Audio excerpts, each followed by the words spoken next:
Home buyers have the advantage in 2023. I'm April, this is Raul, and we're with the Schrader Group, brokered by eXp Realty. And today we're going to be talking about purchasing a home in this current market.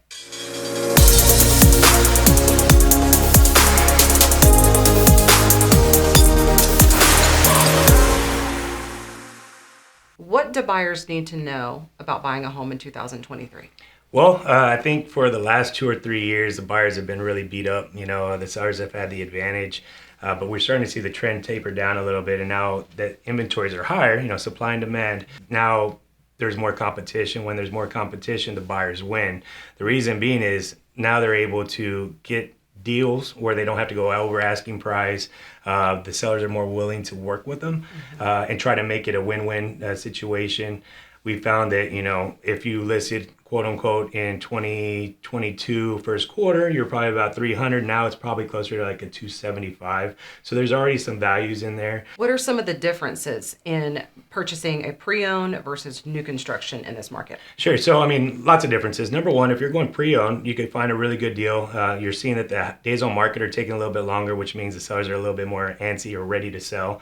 So they're willing to work with us. When we see the pre-owned side, we're always focused on closing cost and maybe sometimes price or a mixture of the two. When we look on the other side and we look at the construction side, the new constructions, we're seeing a lot more incentives in the market. There's a lot more competition, if you will. We have about 9,200 homes on the market. About 3,600 of those are new builds. So what that means is they have inventories, and every day that the house is on the market, they have interim financing they got to deal with. So they're throwing out incentives, either rate locks, rate buy downs, 2-1 buy downs, cover all your closing costs. So we use their own lender. And that's kind of where having a good agent that understands the methods and kind of all the people involved on that side can kind of get the biggest bang for your buck, because when our buyers are looking for their particular reasons why they need to buy a house, budgets and all these things that come into play, we're able to utilize the fact that, this pre-existing is gently lived in, it's a great deal for you. Or we look at something that hasn't never been lived in, but we're getting huge incentives and, they're able to get to the table with less money out of pocket, which allows them to put more money down on the house. What has changed in the real estate market that buyers can take advantage of? Yeah, so incentives are number one. Yeah. People are willing to bargain/negotiate. I think about a year ago, there was just no negotiations, over asking price. We want a lease back. We want all kinds of things.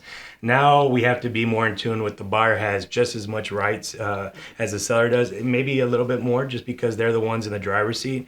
At the end of the day, the buyer's got to make a commitment to, number one, get pre-qualified, and then realize that they're going to want to go ahead and improve their lives, their families, things of that nature, maybe move to a new school district. And that's part of the thing. So if you're going new construction, typically they're building new infrastructure, new school districts, things like that. So those are some of the pros. But right off the bat, it's incentives, it's price reductions. We've seen some really interesting price reductions in some priced homes, $50,000, $75,000, even $100,000 with $30,000 worth of incentives. Unfortunately, as a seller, we don't have that much wiggle room to compete with. So our numbers on the sell side on the pre-existing are going to be a little bit tighter. There's a lot more opportunity for biggest bang for your buck, if you will, on a new construction home. Homes continue to appreciate in San Antonio. How much can buyers save by buying this year rather than waiting? Yeah, so it's a funny math, right? So we are historically a 4 to 6% year-over-year roll value on our appreciation. We've been doing that for many, many years, except you pull out last year where some neighborhoods saw a 15 to 20% increase. I think we're going to get back to the 4 to 6.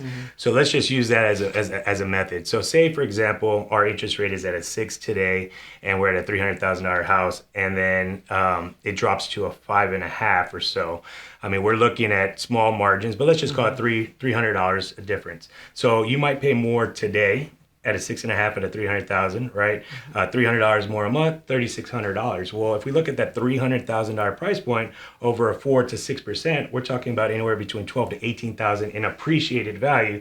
So if you're only paying an extra $3,600, but you're netting anywhere between 10 to 15 grand, you're still winning in the long run. Because I could tell you that $300,000 house a year from now is probably going to be 340, 350, which means you're going to be paying more for and maybe a little lower of an interest rate, but your math is still going to be different because you're essentially going to be paying more with the higher elevated price point. There are many advantages to buying a home in 2023. If you have any questions, please feel free to reach out. Absolutely. I'm excited for this year. If you have any questions, please feel free to reach out. If not, have a blessed 2023, and we'll see you next time.